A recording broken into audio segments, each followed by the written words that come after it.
Noida police ने एक शातिर अपराधी को गिरफ्तार किया है जो लड़कियों को धमकी देकर ब्लैकमेल करता था। आरोप है कि पकड़ा गया युवक सोशल मीडिया के जरिए युवतियों से पहले दोस्ती करता, उन्हें झांसे में लेकर उनसे नजदीकी बढ़ाता और फिर फोटोज और वीडियो भेजने को कहता। बाद में उन्हें मॉर्फ कर अश्लील बनाता और ब्लैकमेल करता था। पुलिस ने आरोपी के कब्जे से 25 सिम और 7 मोबाइल फोन बरामद किए हैं। बरामद फोनों में से 1 दर्जन से ज्यादा लड़कियों की अश्लील फोटो और चैट के स्क्रीनशॉट मिले हैं। पुलिस ने उसकी पहचान एटा निवासी रवि के रूप में की है। एडीसीपी विशाल पांडे ने बताया कि पकड़ा गया आरोपी लड़कियों का नंबर ऑनलाइन डेटा या फिर सोशल मीडिया के जरिए निकालता था। लड़कियों के मोबाइल नंबर पर अश्लील चैट भेजता, जो लड़की उससे बात करने लगती उसका फोटो हासिल कर लेता। साथ ही उसे अश्लील चैट भी करता था। अश्लील चैट और अश्लील फोटो के स्क्रीनशॉट भेजकर लड़कियों को ब्लैकमेल कर उनसे मोटी रकम वसूलता था।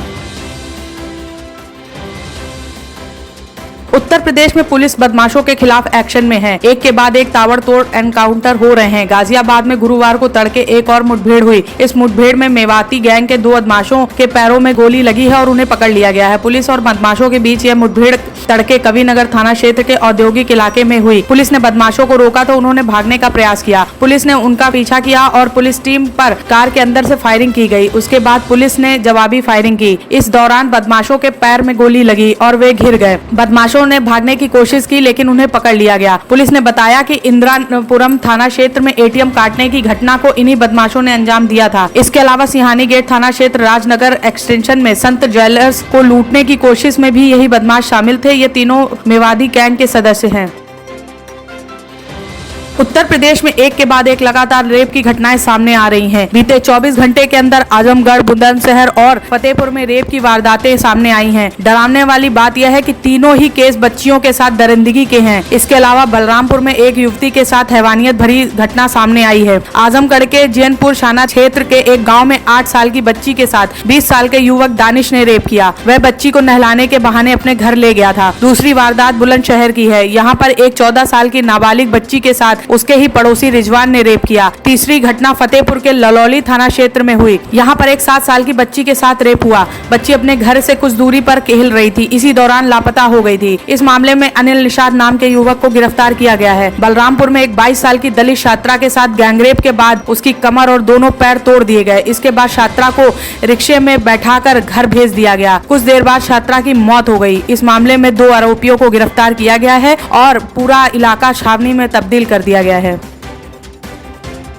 कानपुर में एक हैरान कर देने वाली वारदात सामने आई है। यहाँ साड़ में बुधवार देर रात नीम के एक पेड़ से नर कंकाल लटकता हुआ मिला। अंधेरे में शव को ढूंढते हुए पुलिस मौके पर पहुंची थी। शव को पेड़ से नीचे उतारने के लिए कोई भी राजी नहीं था। बड़ी मुश्किल से पुलिस ने शव उतारने के लिए कुछ लोगों को राजी किया। बाद में शव को उतारकर पोस्टमार्टम के लिए भेजा गया। साड़ थाना क्षेत्र के स्थित बुजुर्ग बेहटा के पसेवा गाँव के बीच पड़ने वाले जंगल में नीम के पेड़ से एक युवक की लाश लगभग 1 महीने से लटक रही थी। बुधवार शाम 5 बजे चरवाहों की नजर नीम के पेड़ से लटकते हुए शव पर पड़ी। उसके बाद फोटो सोशल मीडिया पर वायरल हुआ तो पुलिस विभाग में हड़कंप मच गया। साड़ पुलिस लगभग 3 घंटे तक जंगलों में शव को तलाश करती रही और कुछ देर बाद उसे ढूंढ निकाला। शव 1 महीना पुराना होने की बात कही जा रही है। मृतक के कंकाल पर पैंट और शर्ट मिली है। नरकंकाल की शिनाख्त नहीं हो पाई है। मृतक का शव नीम के पेड़ से लगभग 25 फुट ऊंचाई पर लटक रहा था।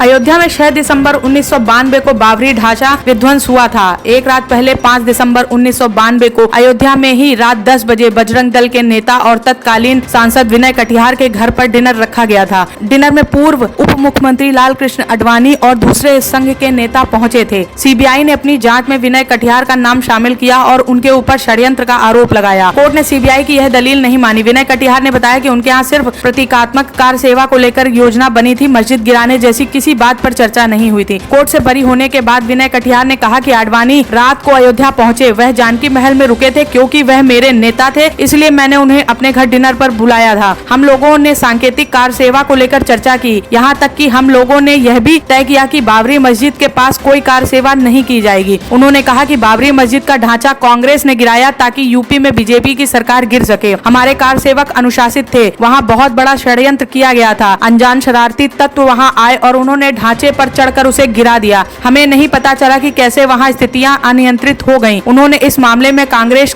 की भूमिका की जांच कराने की मांग की है। इसके अलावा उन्होंने कहा है कि मथुरा और वाराणसी की मस्जिद को कोई भी हाथ नहीं लगाएगा।